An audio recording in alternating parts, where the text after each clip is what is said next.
Aloha, angels. So, I went to the post shop and I brought some new books. I knew you'd be dying to know what they are, so let's have a look. Jackie Collins, one of my all-time faves. New book, Hollywood Wives, The New Generation. Rich, beautiful, far back with a vengeance. Love it, love the shiny reflective embossment. Far back with a vengeance, ambitious, young, smart and lethal, whatever the Hollywood wives don't have, they want. And whatever these women want, they get. You will meet Lisa Roman, mega movie and singing star, her wild daughter Nikki, Michael Scorsese, the handsome private investigator with an edge, and Taylor Singer, a sometime actress married to a Hollywood mogul. Into their lives comes Eric Vernon, a dangerous psychopath with kidnapping on his mind. The Daily Express calls it explosive. Miss Collins knows how to create a rip-roaring plot. Company magazine says her style is pure escapism, her heroine's strong and ambitious, and her men, well, they'll keep you up all night. Like I said, I do love a Jackie Collins novel. Number 2 on the book list this week is The Six Sisters, Daphne. Daphne, plant, bush, flower, love. The scent is delightful, heavenly, exquisite, very aromatic. This is written by MC Beaton, author of Agatha Raisin. Daphne Armitage is the acknowledged beauty of that family of renowned belles, but beauty is more than skin deep. Black-haired, exquisite Daphne is certain she can avoid the turmoil of true love by demanding nothing more of a husband than to be an elegant companion. The self-absorbed Mr. Archer seems to fit the bill to perfection, but when Mr. Simon Garfield agitates Daphne's calm outward manner, the results are dramatic and delightful. Publishers Weekly calls it a charming tale of frustrated love. The book list says, a delightful tale, romance fans are in for a treat. And Kirkus Reviews says, MC Beaton is the best of the Regency writers. Numero 3, we have Gladiators.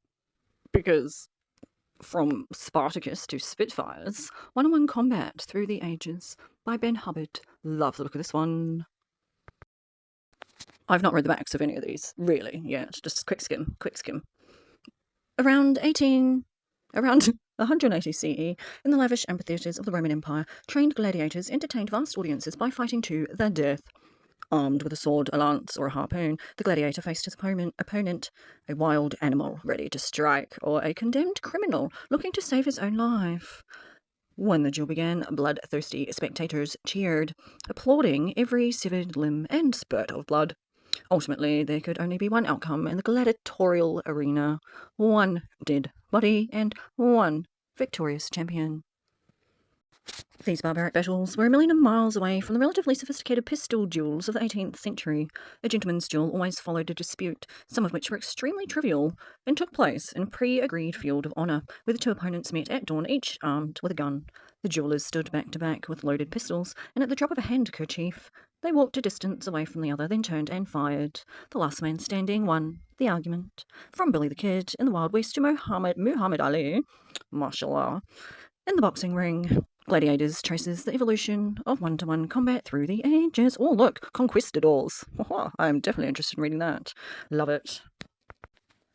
And last but not least, we have this here Radiant Tulip book called In Bloom, a New York Times best-selling author's book.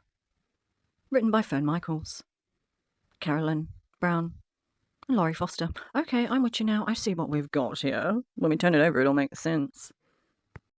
We've got 3 books in one. I love that. A pleasant surprise. When you think you're going to get one beautiful story, you end up getting 3. All right, what do we got? Just as flowers blossom in springtime, so do second chances and new beginnings in these heartwarming stories of family, homecoming, and love. Amazing Gracie by Fern Michaels. After years spent travelling the world as a flight attendant, Gracie Walden is ready to stay a little closer to her roots, starting with 2 weeks at home in Amarillo, Texas. But there's unexpected turbulence between her mother, Ella, and her older sister, Hope, and it will lead to a revelation that changes Gracie's life in amazing ways. The Mother's Day Crown by Carolyn Brown. Monica Allen still hasn't forgiven Tyler McGee for breaking her heart when they were teenagers. 10 years on, they're back in Luella, Texas, visiting their respective grandmothers, and there's just a white picket fence and a whole lot of awkwardness between them. Will 2 weeks be long enough for Monica to learn to stop holding a grudge and hold on to love? Meant to be by Laurie Foster. When Corey Creed was just a little girl, she knew she'd grow up to marry Austin Winston, and she made the mistake of telling him so. Tired of watching him avoid her ever since, Corey's decided it's time to leave Visitation, North Carolina, and Austin behind. But Austin has finally realised what Corey was once so sure of, and now it's his turn to prove they belong together, with a little help from their mothers. Well, that'll be interesting. I think my fave at the moment is going to have to be, well, look, in Bloom, she's sweet. She's sweet. Some things are meant to be, some things are not, you know what I mean? But yeah, these other three. Yeah, they're my more excitement ones at the minute, so hope you enjoyed that, and yeah, check me out if you love a book, because I sure do. And happy reading, angels. Happy holidays.